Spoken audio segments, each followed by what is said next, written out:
Ordenar. El concepto que cae encima de la sociedad, clasificándonos. Es una idea que demandan las políticas fascistas. Ellas quieren un mundo donde entienden que toda la multitud opera igual, donde todos los cuerpos se relacionan de las mismas maneras. Todo es igual en su conjunto. Pero es que gracias a la diferencia, gracias a lo migrante y a lo multicultural, nacen ellos. Es cierto que ellos también nos han puesto el nombre desde un inicio, de enfermas, de criminales, y resulta que son ignorantes cuando se demuestra en la historia que las grandes atrocidades a nuestros colectivos vienen de ese afán por ordenar y purificar la sociedad. Ustedes siempre habéis sido los oprimidos, por lo tanto los enfermos, por lo tanto los verdaderos criminales de las nuevas narrativas históricas, de otras realidades que tuvieron que ingeniárselas para poder sobrevivir en un mundo donde las buenas vallas y las buenas fronteras crean la buena vecindad. Les digo, maricas mías, no se olviden nunca que todo ese sentimiento de rechazo, de incomprensión, de desplazadas, solo se manifiesta si interceden en su mundo cuadriculado. Recordemos que nuestro mundo es el que lucha por la autodeterminación libre, de las miles de formas diferentes de hacer la vida y con ello de crear nuevos referentes vitales que llenen de color infinitamente la experiencia. Las que nunca encajaban empezaron a crear sus propios espacios de cuidado, sus nuevas leyes y sus nuevas redes de contacto por las que hoy debemos de seguir impulsando. Y es verdad que es cierto que existe como un impulso inconsciente dentro de nosotras por querer tener lo que ellos tienen, sus matrimonios, sus familias, sus relaciones de amor, sus hijos, cuando en realidad, ¿de qué nos sirve entrar en su mundo si de alguna manera vamos a ser siempre las castigadas? Vamos a ser siempre las apartadas y las diferentes dentro de su visión normativa. Cuando era pequeña, anhelaba todo lo que las demás tenían. Pero a lo largo de mi transición como persona no binaria, me di cuenta que comprender ese anhelo me haría siempre daño, porque nunca estaría dispuesta a ser como los demás si lo que querían era que actuase y que me vistiese como ellos, de beige y de camisas de Nilo. Pues ese debate interno por salvarme de la diferencia castigada me paré un segundo a recapacitar. ¿De qué servía si se diese nuevamente a comentarios tránfobos, sexistas, racistas en mis entornos heteronormativos por no dar la nota? Y me dije, marica, tú nunca has sido normal, tú nunca has participado de esas prácticas, entonces, ¿por qué debemos de integrarnos en algo que nos va a disminuir más que ampliarnos? Así que sí, soy la rara, siempre lo he sido y hasta el día que me muera. Creo que la primera ley que debemos de darnos por válida es la de abolir el terror a no ser normal que ha sido sembrada en nuestros corazones infantiles. Ese terror es necesario detectar, aislar y extraer de la memoria para poder encontrar la salida. Que ninguna transición, que ninguna vuelta a la normalidad nos haga disfrutar de estúpidos favores porque habremos perdido la memoria. Querer tener lo que ellos tienen sería conformarnos y adaptarnos a algo que nunca, por lo que hemos tenido que pasar desde pequeña, desde nuestras disforias, desde nuestras palizas, desde nuestras invalidaciones, que nunca podremos olvidar. Reafirmar nuestras condiciones de seres monstruosas crea un vacío y abre una puerta hacia otro mundo, el de nosotras. Gracias.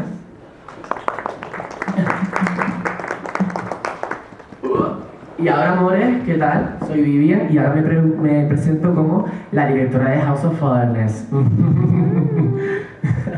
No sé si conocen a House of Otherness. Yes, of course. Además, hay algunas aquí parte de la casa, de repente. Y os voy a contar aquí hoy un poco la historia de House of Otherness. Y no se preocupen, no me voy a callar ni me voy a censurar. porque estamos en el espacio crítico y creo que es necesario contar lo que ha pasado por crear una escena queer en el PS. Así que bueno, House of Oreness nace con dos grandes amigos del momento que no teníamos nada que hacer con nuestras vidas, porque de repente fue como, no me han cogido en el máster, de repente he terminado como que el ciclo de mi vida, no tengo curro, ¿qué hacemos? Pues esa iniciativa de, pues vamos a crear nosotras ya. Y entonces nos unimos y una tarde en San Telmo fue como, creamos algo, creamos como un tipo de agencia tal. Y claro, de repente estaban contando conmigo que era la pesada de lo queer y dije, amor, si creamos algo que sea activista. O sea, por fin vamos a hablar de la autoridad en Canarias, que es lo que queríamos centrar. Y bueno, empezamos a crear contenido y fue muy irónico, ahora que lo veo a la distancia, porque empezamos a crear contenido de marca. Y tú me dices, ¿what? Sí, porque claro, teníamos que pagar nuestras páginas, o sea, si queríamos hacer un proyecto editorial, teníamos que pagarnos. Entonces tuvimos que trabajar para las grandes pijas de Triana Alta, para las grandes uñas de Francesita y para los grandes cargados estúpidos con californiana para poder pagarnos nuestra página. Y es verdad que hubo un momento en el que yo no sabía qué estaba haciendo ahí, ¿no? Era como todo el rato el debate de qué estamos haciendo, si estamos haciendo contenido absurdo y no hay ningún tipo de crítica, no hay ningún tipo de, yo qué sé, de conciencia, ¿no? Porque hacíamos propuestas a las empresas de cuerpos no normativos, identidades alternas y monstruosidades, y nos decían como que éramos demasiado transgresoras. Y yo, la palabra transgresora, perdónenme, pero es una palabra que detesto mucho. Yo no soy transgresora, mi amor, I'm sorry. Transgresora habrá sido la movida en su momento, yo no. Y bueno, pues de repente uno de los primeros proyectos que salieron de House of Oreness se llamaba Living the Night. Bueno, House of Oreness, a todas estas, es la casa de la otredad. O sea, en canario, la chabola de las otras, ¿me entiendes?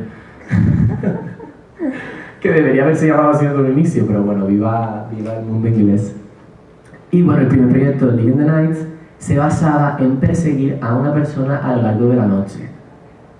Y nos encontramos en una noche de locura a Artemis, que era una artista sueca, que se consideraba no binaria y era una persona no binaria con expresión femenina. Y ella era maravillosa porque era como que así un gran portento, ¿sabes? Súper musculoca. Y de repente, claro, nos contaba la historia de que ella se trataba en femenino, ¿no? Y ella quería trabajar de drag queen y buscarse aquí como su mundo. Y fue muy impactante perseguirla en la noche porque fuimos al Jumbo, claro. Y una crítica que había en House of Oreness es que el Jumbo no, mi amor.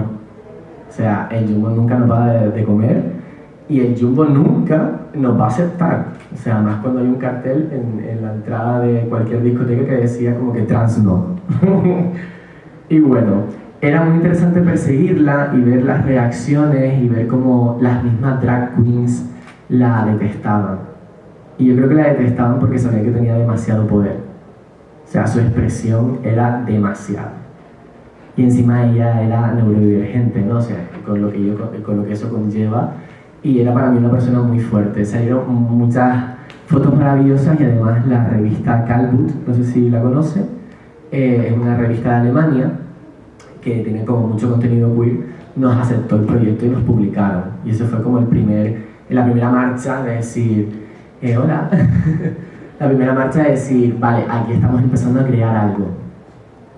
Sucede que en diciembre, por una campaña que íbamos a hacer también para la marca de uñas, íbamos a hacerla en una discoteca, íbamos a utilizar a una persona maravillosa, íbamos a empezar a hacer voguing y contactamos con, no sé si conocen a Opera Party. Claro, en un inicio pensábamos que Opera Party era como un sitio y no son eventos, pero Opera Party se quedó con nosotras, con lo que estábamos haciendo, y en diciembre nos ofrecen hacer la primera performance, actuar por primera vez en su evento. Y fue muy interesante porque ahí dejamos de trabajar con las marcas, porque yo me senté y dije, amor, hemos trabajado para el privilegio y no nos hemos dado cuenta que hemos tenido que trabajar para el privilegio porque ellos son los que realmente nos señalan a nosotras. Si ellas no nos hubiesen señalado de otredad y transgresora, no lo hubiésemos sido. Entonces hubo un cambio de dirección en House of Otherness y empezamos con la performance, que es algo que me dedico yo. Y fue muy interesante también que de repente el mundo hetero, o sea, el mundo ópera, contactase con nosotros. Ella se ríe porque ella sabe. Porque claro, de repente eso era lo que necesitábamos. Necesitábamos que en la escena por fin se hablase de lo queer y no de la draca en carnavales ni en el jumbo, porque eso ya es como súper gay capitalista, como dice Dania Sacco-Curbelo. Y hicimos la primera performance que se basaba en la escena del ballroom. Y aquí viene el primer problema de House of Otherness. Se nos vinieron todas las casas del ballroom de España y nos intentaron cancelar. Yes. ¿Por qué? Porque de repente habíamos hecho algo que supuestamente no teníamos derecho, que era hacer maricas y hacer voguing. Y entonces nos hablaron, bueno, a mí personalmente me habló grandes influencers, en plan, tal no sé cuánto, esto es una mierda. Y yo lo que dije es, primero que nada, ¿quién se ha preocupado en la cultura del ballroom España de la escena de Canarias? Segundo, ¿qué derecho tienes tú a decirme a mí qué es lo que tengo que hacer? Y mate porque formo parte de tu puto colectivo. O sea, ¿qué pasa? Que esto es un paso prohibido, ¿no? Pero es que no te das cuenta que aquí lo que pasa en el EPGC es que el voguing no lo hacemos en una kiki. El voguing lo hacemos perreando y lo hacemos en las raves, que es mucho más interesante. Así que bueno, me tuve que enfrentar o dialogar, como quieran decirlo, y decirles que a mí ninguna boda me iba a decir lo que tenía que hacer en Canarias. Porque si nadie se había preocupado por Canarias y nadie quería hacer nada aquí, tranquila, me iba a encargar yo. Y encima, claro, nadie sabía que yo formaba parte de la cultura del ballroom porque yo había hecho voguing. Y era como es muy jerárquico el tema del ballroom porque tú tienes que pertenecer a una casa. Y cuando perteneces a una casa, ya eres parte de la escena.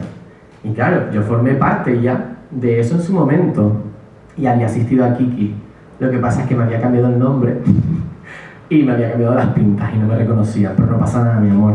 Me tuve que sentar con la gran bailarina de voguing de Las Palmas, decirle quién era y que aceptase, porque encima me tenían que aceptar y decirme, vale, sí, se te permite. Pero bueno, que ustedes saben cómo son los inicios, hay que agacharse y chupar polla. Y así lo tuvimos que hacer para poder defendernos. Sí. Después de ópera nos siguieron llamando y bueno, aparte hay mucho contenido como que de Otherness que aún no ha salido, estamos en trámite. Y a mí me interesaba mucho, empezamos a reclutar a todas las maricas. Y me daba exactamente igual si fuesen artistas o no artistas. Lo interesante era, en Otherness, aparte en el apartado de performance, cerrar heridas. Y ahí me encontré a muchos personajes. Me encontré, por ejemplo, a Big the Dick, que está aquí presente, que habla de la escena del drag king. Y es muy interesante porque siempre se habla del drag queen, pero claro, también está el drag king, que se pone las vendas o no, y se pone el paquete o no, y se pinta la cara con la barbita y viene de maravilla.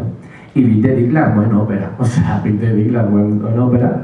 También tuvimos Artemis también formó parte, también estuvo Santos, y Santos fue un papel muy maravilla, porque hablaba de la primera fue el primer personaje que hablaba de neurodivergencia, y cómo era sentirse así, y sobre todo después del tema de las tallas. Es una persona grande y cómo es convivir como persona disidente. Y bueno, fuimos como adaptando cada vez más el discurso y ampliándolo. Hasta que hicimos la segunda actuación en Flamboyance.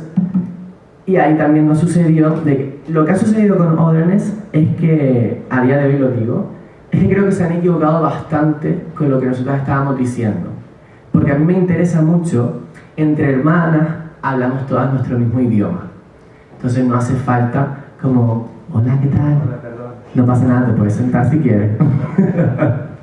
Es muy importante que también se haga el diálogo entre nosotras y nos cuidemos y tengamos como esos ratitos de cuidado. Pero también es muy importante dialogar con los otros, ¿me entiendes? Es muy importante reventar el puto espacio.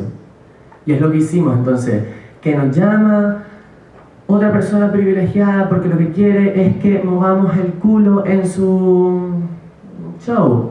Lo haremos, porque lo que necesitamos es que, yo lo que quería era que en cada fiesta, en cada evento, estuviese la pintada rosa. Y ahí ocupar el espacio.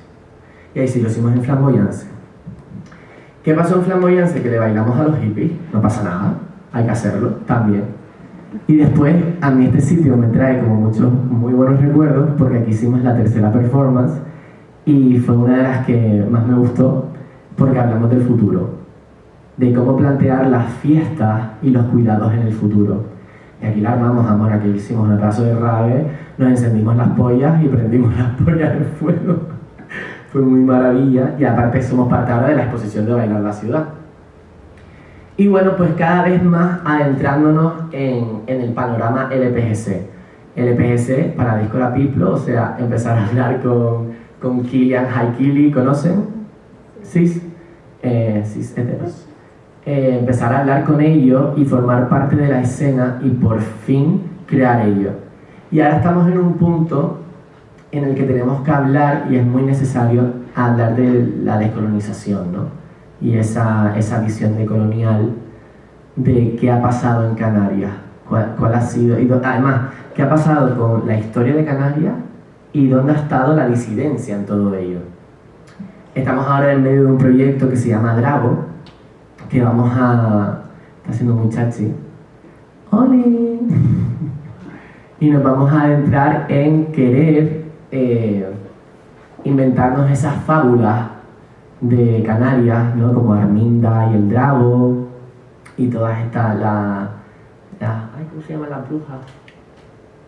Las arimaguadas, perdón. Y entonces en todos los vacíos que encontramos en la historia de Canarias, los vamos a pintar de rosa y los vamos a acurizar, porque es necesario también tener esos ciertos relatos. Y esto es un poco lo que ha sido Otherness. Nos hemos encontrado con muchas cosas, hemos cerrado muchas heridas, y yo creo que las participantes lo pueden decir.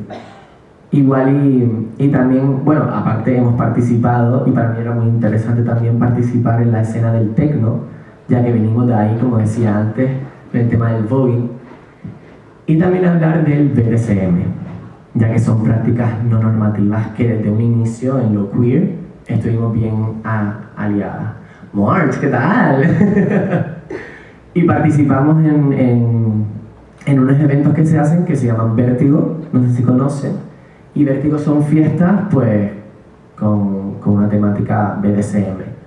Y fue muy interesante pues hablarlo y tener esa cooperativa en Otherness y hablar de cómo nos sentíamos en cuanto al sexo. Porque es lo que decía antes en el texto, nosotras no practicamos lo hetero, por lo tanto... Jazz Corby, maravilla. Nosotras no somos lo normativo, por lo tanto nosotras no hacemos el coito, nosotras follamos. ¿Me entienden? Nuestras relaciones nunca van a ser normativas, son poliamorosas y de otro rollo. Ay, qué maravilla esto que está pasando. Y bueno, pues participamos en Vértigo, nos atamos vivas, nos dimos bien de fustas y nos encantó. La siguiente será dentro de poco en Vértigo, que formaremos parte. Y bueno, si entran como en Otherness, verán el Living the Night, que es el tema de Artemis, que es muy maravilla, y verán el primer tráiler de Drago, que es el relato de colonial que les he comentado.